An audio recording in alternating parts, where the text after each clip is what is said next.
नमस्कार दोस्तों, मैं एडवोकेट राकेश कुमार एक बार फिर अपने यूट्यूब चैनल में आप सभी मित्रों का स्वागत करता हूँ।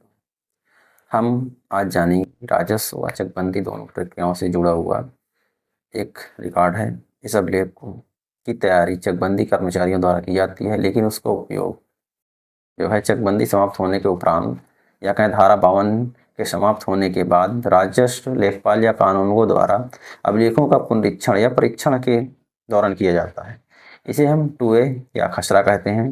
2A एक ऐसा अभिलेख है जिसकी आवश्यकता चकबंदी के समाप्त होने के बाद भी बनी रहती है। तो ऐसा क्या है जो इसकी प्रासंगिकता इतने चकबंदी समाप्त होने के बाद भी बनी रहती है? तो आज का विषय है चकबंदी आकार पत्र 2A, जिसके बारे में जानते हैं। ये किन किन बातों को समावेश होता है इसमें ये भी जानेंगे। 2A में कितने कॉलम होते हैं? 35 कॉलम होते हैं।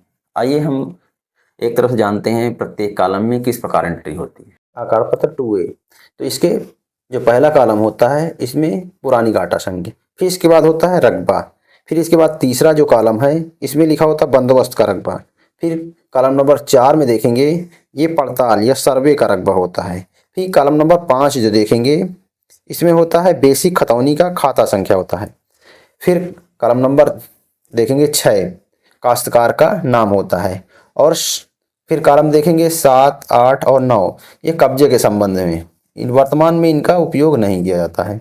फिर आते हैं कॉलम नंबर 10, इसमें सिंचाई का साधन ये लिखा होता है। फिर आते हैं कॉलम नंबर 11, कॉलम नंबर 11 में लिखा होता है जिसमें सिंचाई हो रही है उसकी आयु, जो साधन लगा हुआ है उसकी आयु क्या है वो लिखी जाती है। फिर कॉलम नंबर जो 12 है इसमें सिंचाई के साधन का मूल्य, ये मूल्य लिखा होता है, एसीओ डिसाइड करता है इसको।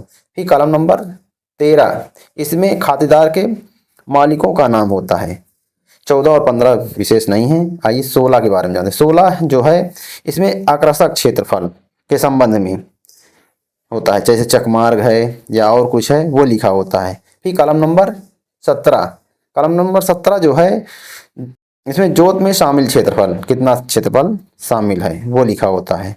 फिर कॉलम नंबर 18 जोत में असम्मिलित क्षेत्रफल ये लिखा होता है। फिर 19वें कॉलम में लिखा होता है सिंचित असिंचित के संबंध में ये लिखा होता है। 20वें में उसका रकबा, कितना सिंचित है कितना असिंचित। फिर 21, 22 और 23 ये इसमें लिखा होता है खरीफ जायद की फसल के संबंध में कि कौन सी फसल मौके पर है ये लिखा होता है।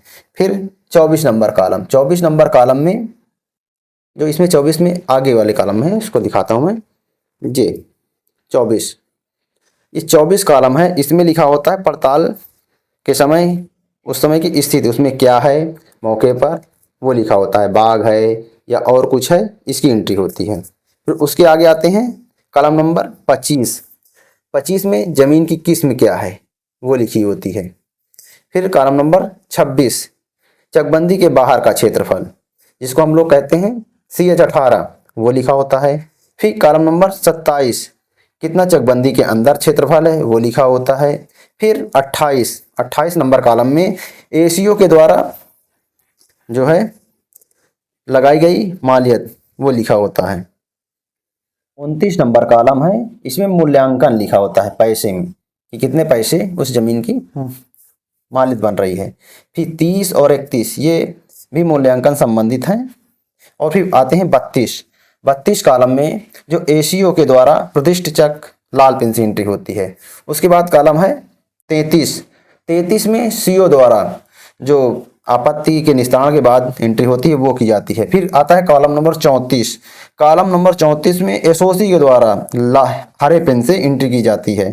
फिर आ जाता है 35 नंबर, ये विशेष विवरण से संबंधित होता है। ये रही सभी कॉलमों की जानकारी 2A से। हमने आज 2A के संबंधित जो कॉलम हैं उनके बारे में जाना।